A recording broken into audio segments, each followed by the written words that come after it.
Hello, and welcome, scholars. Welcome to Peak Flicks Reading and Writing with the one and only Miss Holloman. I am so excited to see you today. This is our seventh day together. Our mentor text. Scholars, we've been reading about whales. And yesterday, we read the story about whales and we completed a KWL chart. So today, scholars, our objective. I can understand that in a nonfiction text, a writer presents facts about a single topic, which means when the author is writing the nonfiction book, he's writing about one topic, not 50 million. Today, scholars, we will understand that in a nonfiction text, a writer presents facts about a single topic. Now, today, we're not reading through the whole book because we read the book together yesterday. We're going to go through and pay close attention. Let me hear you say close.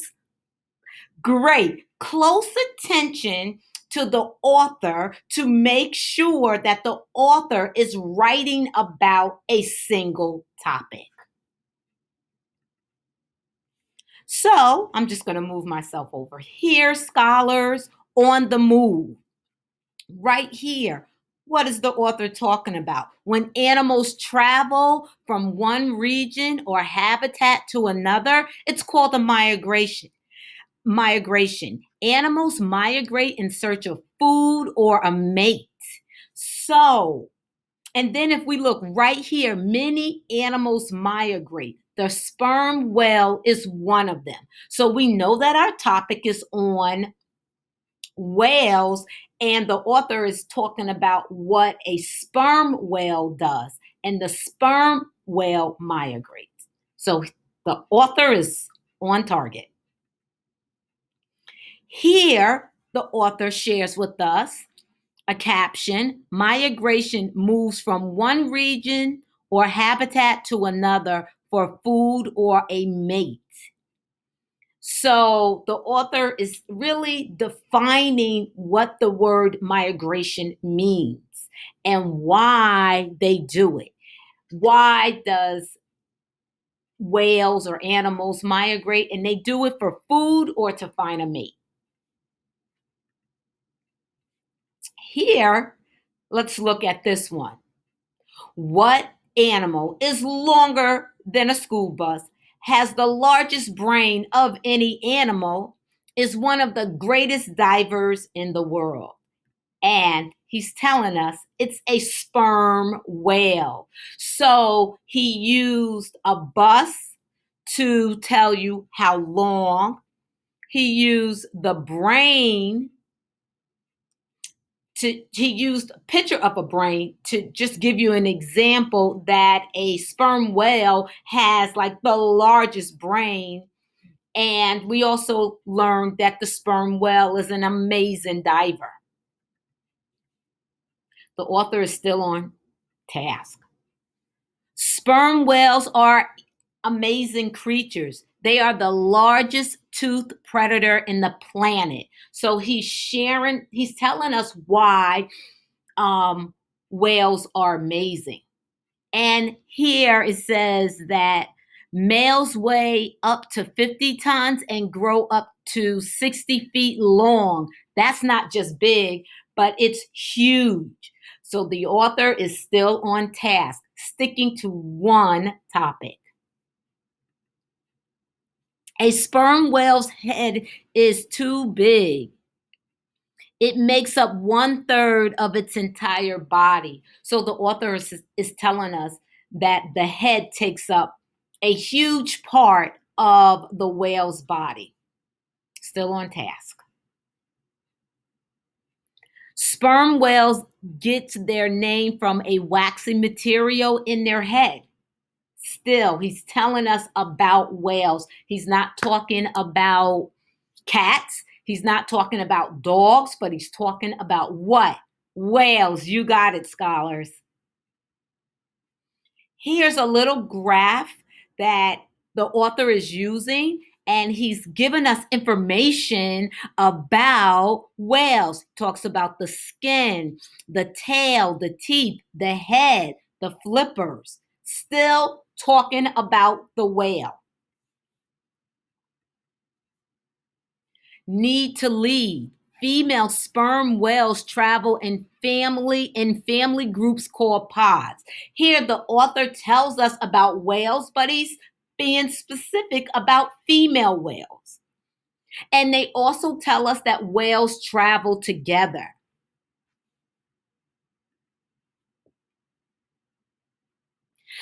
So here the author is sharing with us, why is being in a pod important? Sperm whales in a pod stick together. They as they travel, they protect and care for the sick, the young, and the injured. So we learned right here that the author is telling us that it's important for whales to be together because they take care of each other, just the way we should take care of each other. Here is a picture of a map. And so the author is using this map to make it very clear about what the whales are doing in the fall. So here it says, in the fall, sperm whales migrate towards the equator to look for a mate. And we also learned that the equator is an imaginary line. During the spring and summer, sperm whales swim further away from the equator in search for food. So we understand that the whale looks for food, and sometimes they swim further away. So the author is still talking about whales, but they're telling us what they do in order to eat. What a feast. Sperm whales eat a lot. So we just learned that they travel different places to find their food. They eat a lot.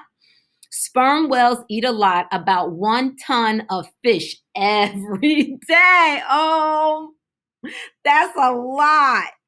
That's 2,000 pounds. Their favorite food is a large squid. So we know that a whale eats a lot, but we also learn that a whale's favorite food is squid. Have you ever tried squid before? Not Miss Holloman. Deep sea dive. Time to dive for dinner. So we're still learning about what the whale does for food. So they have to dive deep. Time to dive for dinner. Sperm whales dive deeper than any other whale. They can dive more than 9,000 feet. Wow. So we know that their favorite food is squid, but we also learned that they dive extremely deep to look for food. The author is still on target. So here the author shares with us, during the average dive, sperm whales hold their breath for about 45 minutes. They rest on the surface for 10 minutes. Then they dive again. So think about that. The whale can actually hold his breath for 45 minutes. That's a very long time. We also learned about that the mother, they do this all day long. Mothers do the hunting for their youngs.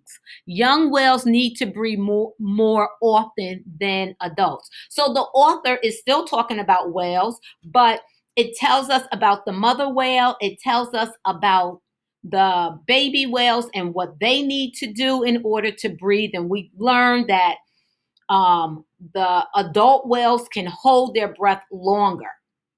Author is still on target. We're still learning about whales.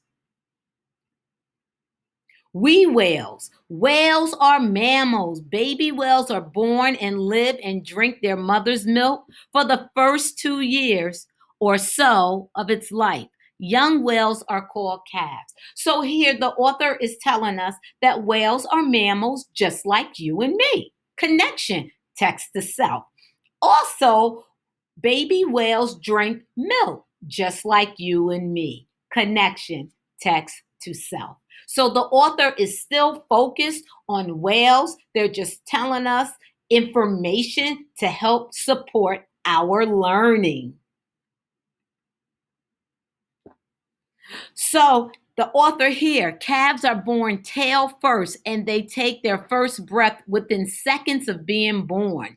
They learn to swim within 30 minutes. So we're learning about the baby whale, which is called the calf. And we learned that um, they learn to swim within 30 minutes. Here, the author gives us 10 cool things about sperm whales. Now, let me ask you a question, scholar.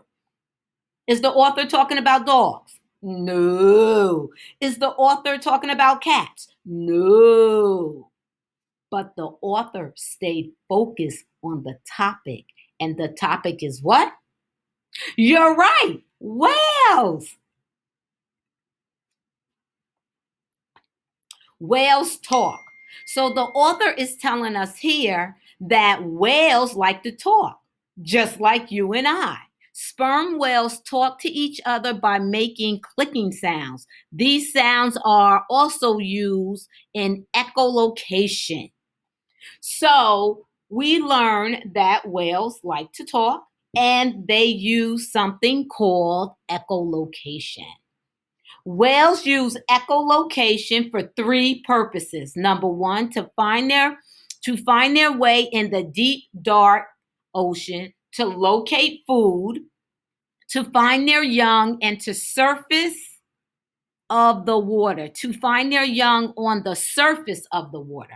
And one of the things that I've noticed throughout with this author writing this text is that food is very important to um, the whales, and also taking care and finding food for the young, taking care of the young. We've also learned in this book that people weren't always nice to whales and that they used to try to hunt them and kill them. And so the author is telling us that not up until like I think it was 1980s that they stopped hunting for whales. So whales, it says right here, whales were outlawed in 1980. The number of sperm whales has increased. Now there are many sperm whales in our ocean, but illegal whaling still happens. Unfortunately, there are people who are still doing that to whales. We've learned that chemicals from factories, boats, and other human activities are dangerous to whales and the environment. This is called pollution. So, scholars, I'm asking you to be responsible, that we make sure that we don't make that mistake, that we're polluting our environment. We do not want to do that. And it says it can make whales sick or even kill them. So we want to make sure that we're keeping our environment clean. The author is still on target, still talking about whales. He's telling us things that can harm or hurt whales. Now, the author is telling us that there's good news. There's organizations out there trying to prevent pollution. People are using fewer plastic bags that may end up in the ocean and hurt sea animals. We need to make sure we're not putting anything in the ocean because that is a habitat. Author is still on target. What is the author talking about? Cats? Whales. So, what can you do? So, the author provides information. Find out more about sperm whales and how to stop pollution in our ocean. He gives us information that we can use here. We can contact the National Geographic Society World Life Fund. And if you would like to do that, I would recommend that you ask your parents to help you. The author also provides something called a glossary. And it has different words that we've learned, but guess what? It's all pertaining to, you got it, whales. And we also have an index. We know that we can look up, like right here, it says killer whales. You can turn to page 37, and what would we find? You got it, scholars. Killer whales. So now, scholars, what I need you to do is to pause this video for, you got it, 5 minutes, and come back, and we're going to transition into writing. I'll be right here waiting for you. Welcome back, scholars. So today, scholars, our writing objective. I can write facts about a single topic. Now, this is important because a lot of times when we're writing, we want to talk about more than one topic. It is extremely important when we're writing that we stay focused. Let me hear you say, I will stay focused. We need to write about a single topic. Today, scholars, we will write facts about a single topic. Now, we have a list of topics here. So if you're writing about cats, I shouldn't hear about cats and whales. I should hear either just about cats. If you're writing about baseball, I shouldn't hear about baseball, football, and boxing. I should just hear about what? Baseball. The goal is to stay focused on what? One, are we talking about two? 3 topics? No, we're talking about one. You are absolutely right. We need to stay focused. We need to write facts about a single topic. So it's your turn, scholars. You should have your notebooks out. We have an example of different topics. You can also write about whales. We learned a lot of information about whales. You have your book. I have my book. You can write about whatever you choose to write about. But remember, the goal is to only write about one topic. Okay, scholars, off you go. Have an excellent day of teaching and learning. And remember that you were born for greatness and no one can ever steal your dreams. Be the best writer that you can be. Bye.